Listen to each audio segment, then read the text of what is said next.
بسم اللہ الرحمن الرحیم۔ داستان ایمان فروشوں کی تاریخی ویڈیو پیش خدمت ہے۔ تمام سامعین سے گزارش ہے کہ چینل کو سبسکرائب کریں، ویڈیو کو لائک کریں اور بیل آئیکن کو پریس کر دیں تاکہ ہر نئی آنے والی ویڈیو آپ کو وقت پر ملتی رہے۔ سورج غروب ہو چکا تھا۔ شوبک کے قلعے کے اس کمرے میں جہاں صلیبی حاکموں اور کمانڈروں کے اجلاس ہوا کرتے تھے، وہاں حاکم اور کمانڈر بیٹھے تھے۔ ان میں عالم جاسوس بھی بیٹھا تھا۔ وہ کہہ رہا تھا، میں یہ نہیں بتا سکتا کہ دونوں لڑکیوں کا کیا حشر ہوا یا ہو رہا ہے۔ میں نے انہیں بچانے بلکہ انہیں دیکھنے کی بھی کوشش نہیں کی، کیونکہ ان سے زیادہ قیمتی یہ راز تھا جو مجھے آپ تک پہنچانا تھا۔ جیسا کہ میں آپ کو بتا چکا ہوں کہ ڈاکوؤں نے حملہ کیا تو میں موقع دیکھ کر ایک طرف ہو گیا اور ایک گھوڑے تک پہنچ گیا۔ ایک تو میری رہائی ایک معجزہ ہے، دوسرا معجزہ یہ ہوا کہ میں اتنے خونریز مارکے میں سے صاف بچ کر نکل آیا۔ کوئی بھی میرے پیچھے نہیں آیا۔ میرا خیال ہے کہ وہ ڈاکو نہیں تھے، صلاح الدین ایوبی کے بھیجے ہوئے آدمی تھے۔ یہ نہیں بتا سکتا کہ اس نے ہم تینوں کو خود سزائے موت کیوں نہ دی اور لڑکیوں کو خراب کرانے کا یہ طریقہ کیوں اختیار کیا۔ یہ ایک ڈھونگ تھا۔ لڑکیاں اب ان لوگوں کے قبضے میں ہوں گی اور ظالمانہ اذیتیں برداشت کر رہی ہوں۔ انہیں چھڑانے کا ہم کوئی طریقہ سوچ نہیں سکتے۔ ایک صلیبی حاکم نے کہا، یہ قربانی تو دینی پڑتی ہے۔ ہمارے پاس لڑکیوں کی کمی نہیں، ہمارا یہ طریقہ کامیاب ہے، اسے جاری رکھنے کے لیے اور لڑکیاں تیار کرو۔ سب آ گئے ہیں، اب وہ راز بتاؤ جو تم اپنے ساتھ لائے ہو۔ عالم جاسوس انہیں سنا چکا تھا کہ وہ قاہرہ کی ایک مسجد سے کس طرح گرفتار ہوا تھا، قید خانے میں اس کے ساتھ اور لڑکیوں کے ساتھ کیا سلوک ہوا، اور سلطان ایوبی نے انہیں کس طرح خلاف توقع رہا کیا۔ اس نے یہ بھی سنایا کہ یہ راز سلطان ایوبی نے اسے کس طرح دیا ہے۔ اس نے تاریخ بتا کر کہا، سلطان ایوبی اس روز اپنی فوج کو کوچ کرائے گا، وہ کرک پر حملہ کرے گا۔ نائب سالار کہہ رہے تھے کہ شوبک کو پہلے لینا چاہیے کیونکہ یہ زیادہ مضبوط قلعہ ہے، لیکن صلاح الدین شوبک پر اپنی طاقت ضائع نہیں کرنا چاہتا۔ وہ کرک کو کمزور سمجھ کر پہلے اسے لینا چاہتا ہے۔ وہاں وہ اپنی فوج اور رسد وغیرہ کا اڈا بنائے گا۔ رسد جمع کر کے وہ کمک بلائے گا اور فوج کو کافی آرام دے کر شوبک پر حملہ کرے گا۔ اس نے یہ خاص طور پر کہا تھا کہ وہ ہمیں بے خبری میں لینا چاہتا ہے۔ اس کی وجہ اس نے یہ بتائی کہ اس کی فوج کم ہے اور ہماری فوج زیادہ ہے، اور ہمارے پاس گھوڑے بھی بہتر ہیں، اور ہمارے پاس خود اور زیرہ بہتر ہیں۔ اس نے صاف الفاظ میں کہا کہ اگر صلیبی فوج نے اسے راستے میں روک لیا تو اسے شکست کے سوا کچھ حاصل نہ ہوگا۔ وہ کھلے میدان میں لڑنے سے ڈرتا ہے۔ عالم جاسوس نے وہ تمام باتیں بتائیں جو اس نے سلطان ایوبی کی زبان سے سنی تھی۔ اتنے قیمتی اور اہم راز کی تفصیل سن کر لڑکیوں کو سب بھول گئے اور اس مسئلے پر تبادلہ خیالات کرنے لگے۔ وہ اس نتیجے پر پہنچے کہ سلطان ایوبی غیر معمولی طور پر دانشمند جنگجو ہے۔ اس نے کرک پر حملے کا جو پلان بنایا ہے، اس میں اس کی جنگی فہم و فراست کا پتہ چلتا ہے۔ راستے میں نہ لڑنے کا فیصلہ بھی اس کی دانائی کی دلیل ہے۔ وہ راستے میں طاقت ضائع نہیں کرنا چاہتا۔ یہ خدائی یسوع مسیح کا خاص کرم ہے کہ اس کے پلان کا علم ہو گیا ہے، ورنہ وہ کرک کو لے کر شوبک جیسے مضبوط دفاع کے لیے خطرہ بن سکتا تھا۔ انہوں نے اسی وقت سلطان ایوبی کے پلان کے مطابق اپنی فوجوں کی نقل و حرکت اور دفاع کا پلان بنانا شروع کر دیا۔ پلان میں یہ اقدامات طے پائے۔ صلیبی افواج کی متحدہ مرکزی کمان شوبک میں ہی رہے گی، رسد گاہ بھی وہیں رکھی جائے گی، جنگ کو شوبک سے ہی کنٹرول کیا جائے گا، قلعے کی کرک کی قلعہ بندی کو اور زیادہ مضبوط کیا جائے گا، کچھ اور فوج کرک منتقل کر دی جائے گی۔ ایوبی کو کرک سے دور اس کی اپنی سرحد کے اندر کسی دشوارگزار علاقے میں روکا جائے گا۔ اس مقصد کے لیے زیادہ سے زیادہ فوج بھیجی جائے گی۔ اس فوج میں گھوڑ سوار اور شتر سوار زیادہ ہوں گے۔ کوشش کی جائے گی کہ ایوبی کی فوج کو گھیرے میں لے لیا جائے، پانی کے چشموں پر پہلے سے قبضہ کر لیا جائے۔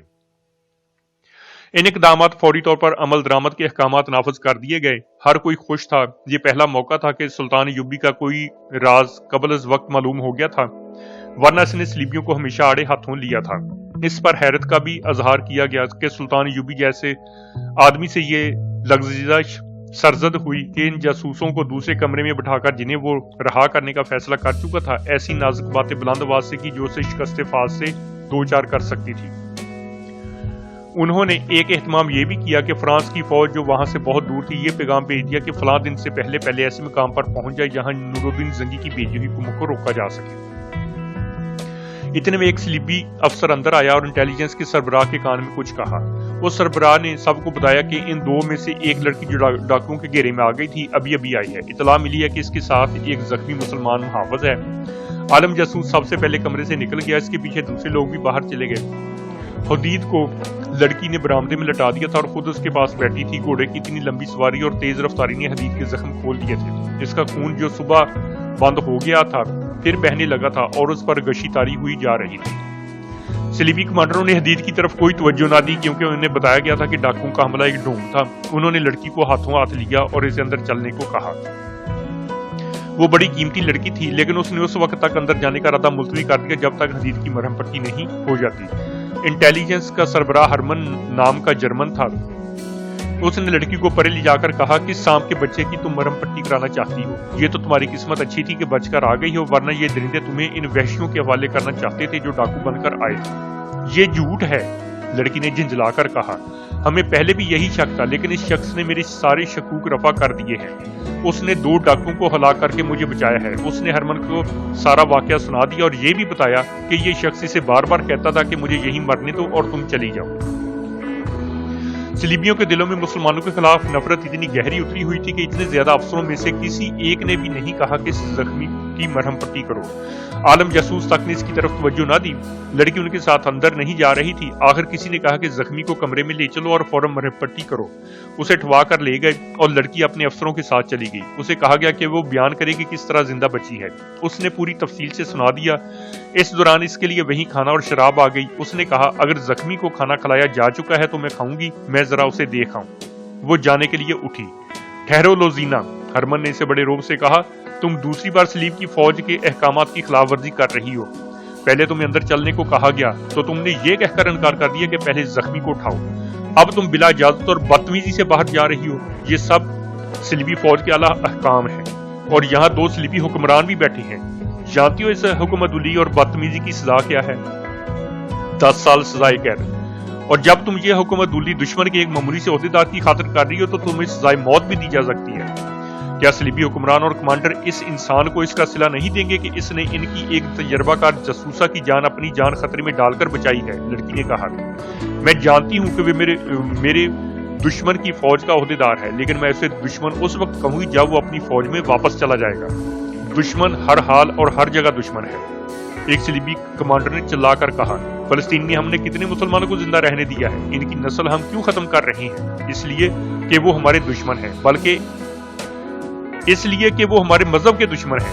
دنیا پر صرف صلیب کی حکمرانی ہوگی۔ ایک زخمی مسلمان ہمارے لیے کوئی حیثیت نہیں رکھتا۔ بیٹھ جاؤ۔ لڑکی بیٹھ گئی، اس کے آنکھوں میں آنسو آ گئے۔ اگلی صبح سے شوبک میں ایک نئی سرگرمی شروع ہو گئی۔ یہ فوجی نوعیت کی سرگرمی تھی۔ شوبک شہر کے لوگ اس سرگرمی سے بے نیاز اپنے کام کاج میں مصروف ہوتے جا رہے تھے۔ قلعے سے فوجیں نکل رہی تھی، سامان بھی ادھر ادھر کیا جا رہا تھا۔ باہر سے آنے والی فوج کی عارضی خیمہ گاہ کے لیے جگہ خالی کی جا رہی تھی۔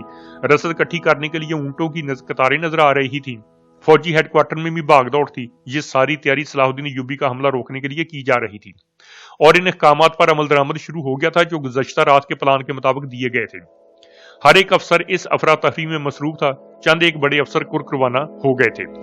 صرف ایک لڑکی تھی جو اس سرگرمی اور بھاگ دوڑ سے لا تعلق تھی۔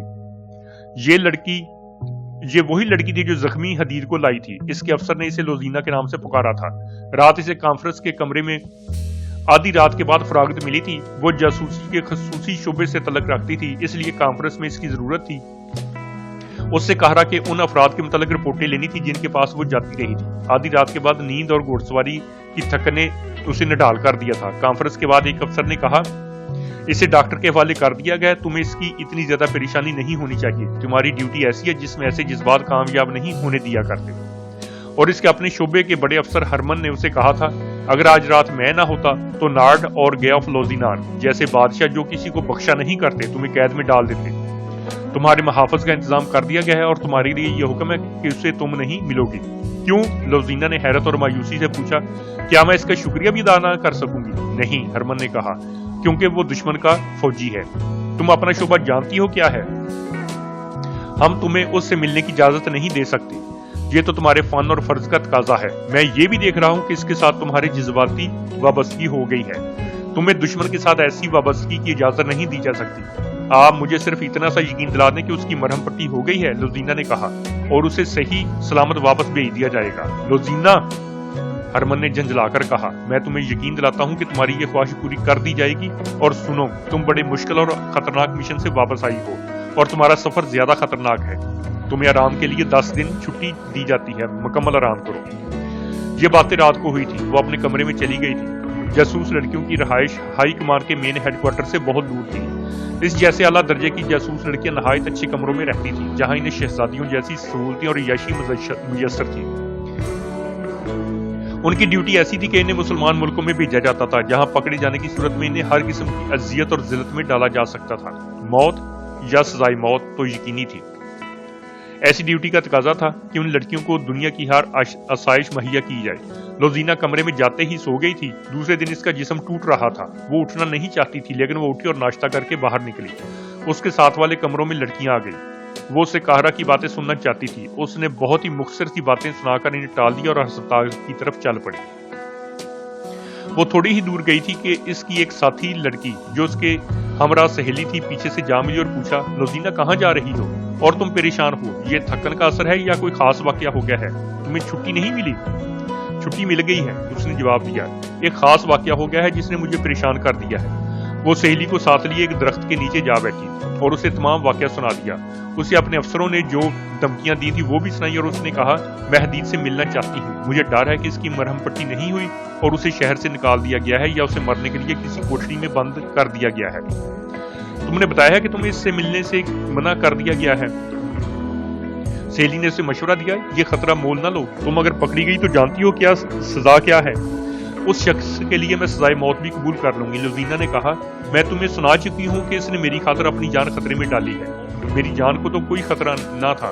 ڈاکو مجھے لے بھی جاتے تو چند دن مجھے خراب کر کے کسی امیر کبیر آدمی کے ہاتھ فروخت کر دیتے۔ حدید میرے اس انجام سے آگاہ تھا۔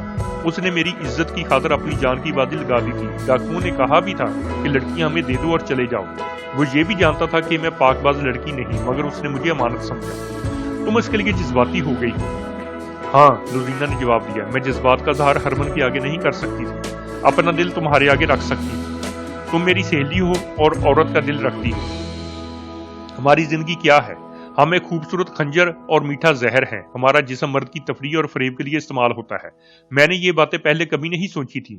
اپنے وجود کو جذبات سے خالی سمجھا تھا، مگر اس آدمی کے جسم کو میں نے اپنے جسم کے ساتھ لگایا تو میرے وجود میں وہ سارے جذبات پیدا ہو گئے جو میں سمجھتی تھی کہ مجھ میں نہیں ہے۔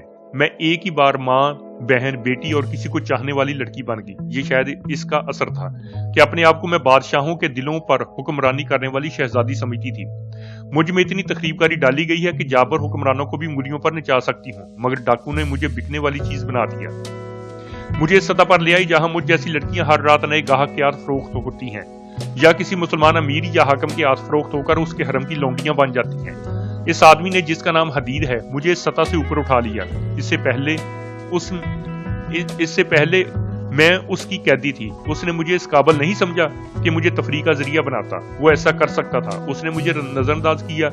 پھر اس نے جب میری عزت بچانے کے لیے اپنا جسم کٹوا لیا تو میں نے بے قابو ہو کر اسے اپنے سینے سے لگا لیا اور اس سطح کی لڑکی بن گئی جس سے مجھے گرا دیا گیا ہے۔ مجھے صلاح الدین ایوبی کی بات یاد آئی۔ اس نے مجھے کہا تھا کہ تم کسی باعزت آدمی کے ساتھ شادی کیوں نہیں کر لیتی؟ میں نے دل میں کہا تھا کہ یہ مسلمان احمق ہے۔ میں محسوس کر رہی ہوں کہ ہمارے دشمن نے کتنی عظیم بات کہی تھی۔ میں تمہیں صاف بتا دیتی ہوں کہ میں اب جاسوسی نہیں کر سکوں گی۔ میرے دماغ میں بچپن سے جو سبق ڈالے گئے تھے وہ صحرا کی خوفناک رات نے، ڈاکوؤں کے خطرے نے اور حدید کے جسم کی حرارت اور اس کے خون کی بوندیں زائل کر دیے۔ تم اتنی لمبی بات نہ کرتی تو بھی میں جان گئی تھی کہ تم کیا محسوس کر رہی ہو، اس کی سہیلی نے کہا، لیکن میں حقیقت سے آگاہ کرنا ضروری سمجھتی ہوں۔ اسے چلے جانا ہے، تم اس کے ساتھ نہیں جا سکو گی۔ وہ اگر یہاں تکلیم میں ہے تو حکم ہے کہ تم اسے مل نہیں سکتی۔ اگر پکڑی گئی تو اپنے ساتھ اسے بھی مرواؤ گی، تو تم میری مدد کرو۔ لوزینا نے منت کی، یہ معلوم کرو کہ وہ کہاں ہے۔ مجھے صرف یہ معلوم ہو جائے کہ وہ ٹھیک ہو گیا ہے اور تندرستی کی حالت میں چلا گیا ہے تو میرے دل کو چین آ جائے گا۔ ہاں، سہیلی نے کہا، میں یہ کام کر سکتی ہوں، تم کمرے میں چلی جاؤ۔ وہ کمرے میں چلی گئی اور اس کی سہیلی کسی اور طرف نکل گئی۔ قاہرہ میں بھی فوجوں میں بہت سرگرمی تھی. فوج کی جنگی مشقیں کرائی جا رہی تھی. چند ایک دستے الگ کر لیے گئے تھے. انہیں شب خون مارنے، تھوڑی تعداد میں دشمن کی کئی گنا زیادہ نفری پر حملہ کرنے اور ضرب لگاؤ اور بھاگو کی مشقیں اس طرح کرائی جا رہی تھی کہ رات کو بھی دستے چھاؤنی سے باہر رہتے تھے. سلطان ایوبی ذاتی طور پر یہ مشقیں دیکھتا تھا.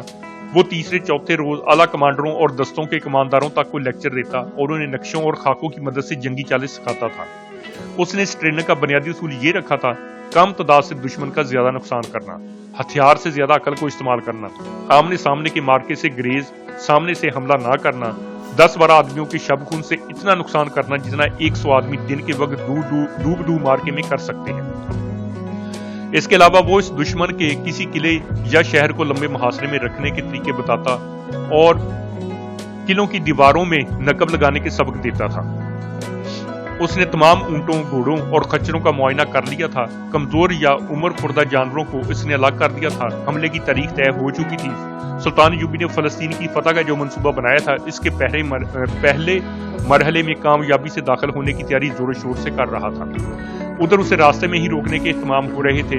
دونوں فوجوں کی تیاریاں ایسی تھی جیسے ایک دوسرے کو ہمیشہ کے لیے ختم کر دیں گے. صلیبیوں کی تیاری کا دائرہ شوبک سے کرک تک اور مصر کی سرحدوں تک تھا. وہ اس وسیع دائرے کو سلطان ایوبی کے لیے ایسا پھندا بنا رہے تھے جس میں سے اس کے لیے ساری عمر نکلنے کا کوئی امکان نظر نہ آتا تھا. ان کی تیاریاں سلطان ایوبی کے اس منصوبے کی روشنی میں ہو رہی تھی جو ان تک قبل از وقت پہنچ گیا تھا.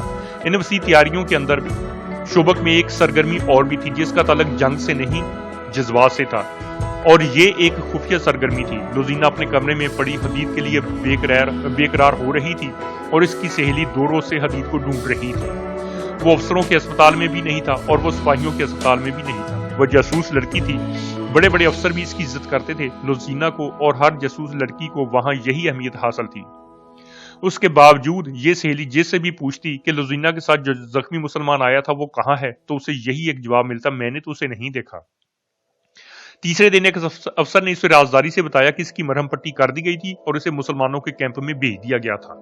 سہیلی نے جب یہ خبر لوزینہ کو سنائی تو اس پر سکتہ طاری ہو گیا.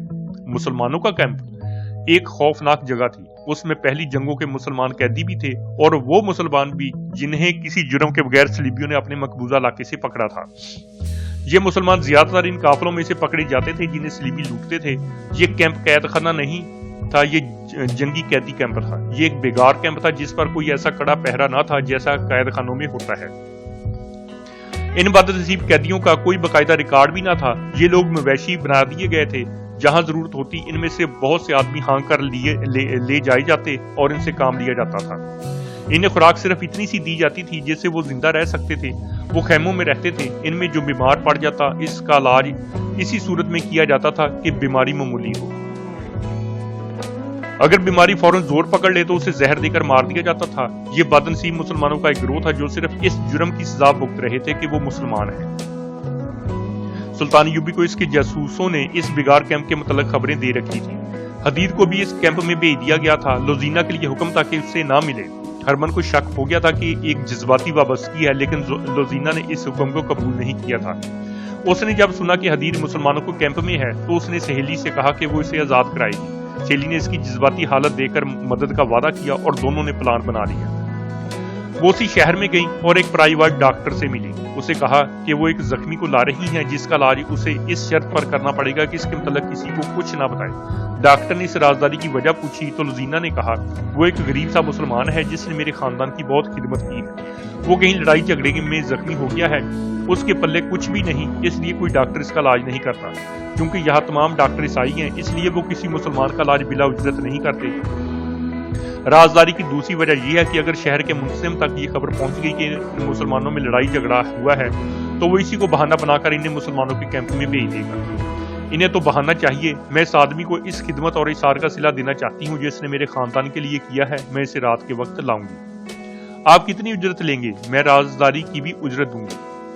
اس دوران ڈاکٹر نے اسے سر سے پاؤں تک دیکھا. لوزینہ نے اسے یہ نہیں بتایا تھا کہ وہ کون ہے. یہی بتایا تھا کہ وہ ایک معزز گھرانے کی لڑکی ہے. لڑکی کا غیر معمولی حسن دیکھ کر ڈاکٹر جو اجرت لینا چاہتا تھا اسے وہ زبان پر نہیں لا رہا تھا. لوزینہ اس میدان میں اور اس فن کی ماہر تھی. وہ مردوں کی نظریں پہچانتی تھی. اس نے اپنے فن کو استعمال کیا تو ڈاکٹر موم ہو گیا.